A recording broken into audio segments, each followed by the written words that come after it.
अच्छा, इंग्लिश ज़ुबान में ना कभी कभी कोई ऐसे अल्फाज होते हैं जो इतने ऑब्वियस होते हैं अपने स्ट्रक्चर से, अपने उनको देख के उनका मतलब इतना ऑब्वियस होता है कि इंसान एक्चुअली हैरान होता है। वाकई वो दो अल्फाज को ऐसे साथ जक्स्टापोज किया होता है। जक्स्टापोज बाय द वे हमारा एक वर्ड था जो हमने पहले जे में कवर किया था।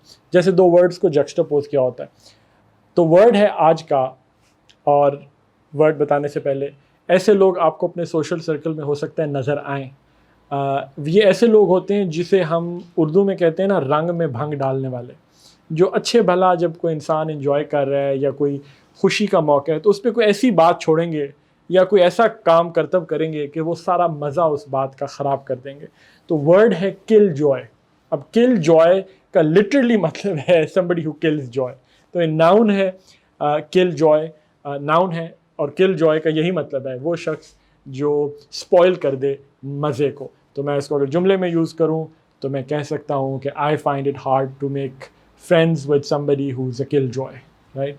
क्योंकि वो it is hard to be friends with somebody who is a killjoy, क्योंकि वो मज़े को ख़राब कर देता है, वो एक हैप्पी खुशी के ओकेजन्स को स्पॉइल कर देता है। तो word kill Joy is a noun.